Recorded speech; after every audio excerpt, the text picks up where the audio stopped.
आखिरी पड़ाव पर लोग अक्सर पैसों से जुड़ी दिक्कतों का सामना करते हैं। ज्यादातर लोग अपनी जवानी में कोई इन्वेस्टमेंट या फ्यूचर प्लानिंग नहीं करते, जिसकी वजह से रिटायरमेंट के बाद उन्हें आर्थिक परेशानियां झेलनी पड़ती हैं।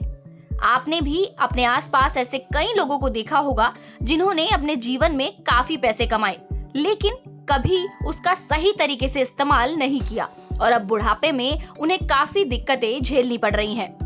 तो इससे ये तो साफ है कि बुढ़ापे को अपनी जिंदगी का बेहतरीन और सुनहरा दौर बनाने के लिए आपको फ्यूचर प्लानिंग करनी काफी जरूरी है। तो अगर आप भी अपने बुढ़ापे और पोस्ट रिटायरमेंट को प्लान करना चाहते हैं तो आज हम आपके लिए कुछ बेहतरीन इन्वेस्टमेंट के तरीके लेकर आए हैं, जिससे आपका बुढ़ापा बेहतर तरीके से बीते और आपको पैसों की कभी कोई दिक्कत ना आए। तो चलिए शुरू करते हैं पहली स्कीम से, वो है सीनियर सिटीजन सेविंग स्कीम।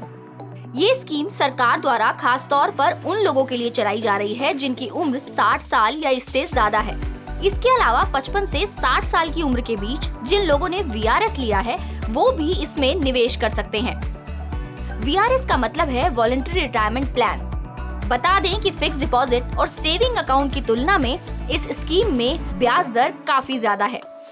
इस खाते में आप कम से कम 1000 रुपए और ज्यादा से ज्यादा 15 लाख रुपए तक जमा करा सकते हैं।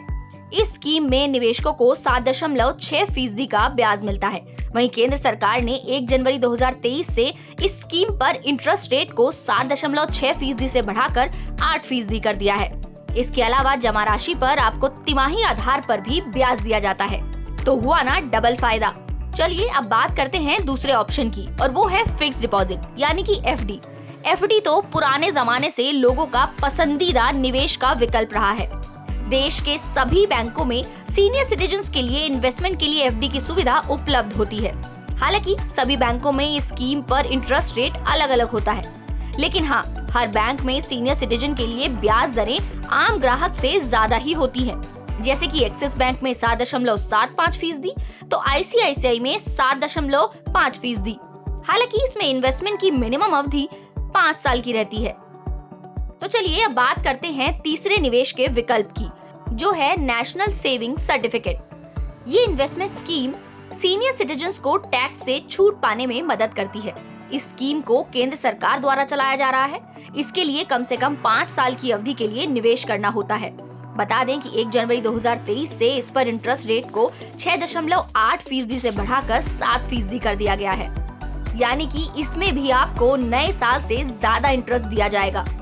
तो चलिए अब आते हैं चौथे नंबर के ऑप्शन पर, और वो है national pension system. Monthly pension पाने के लिए नेशनल पेंशन सिस्टम एक अच्छा विकल्प है। इस स्कीम में जमा राशि का ज्यादातर हिस्सा मार्केट में लगा होता है। ऐसे में इस पर औसतन आपको 10% तक का रिटर्न मिल जाता है। NPS में भारत का कोई भी नागरिक जिसकी उम्र 18 से 70 साल के बीच है निवेश कर सकता है। पेंशन लेने के लिए आपको 60 साल की आयु तक निवेश करना होगा।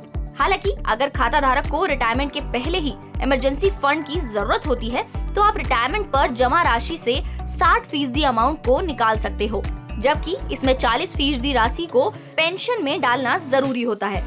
अब आते हैं 5वें ऑप्शन पर। तो 5वां ऑप्शन है post office time deposit account. Time deposit को पोस्ट ऑफिस की सबसे पॉपुलर स्कीम में गिना जाता है।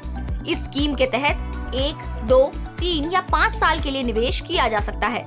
इसमें कम से कम 1000 रुपए से निवेश शुरू होता है और इसमें मैक्सिमम निवेश की कोई सीमा नहीं है। इसके साथ ही इसमें गारंटेड रिटर्न के साथ 80C के तहत टैक्स में छूट का फायदा भी ग्राहकों को मिलता है।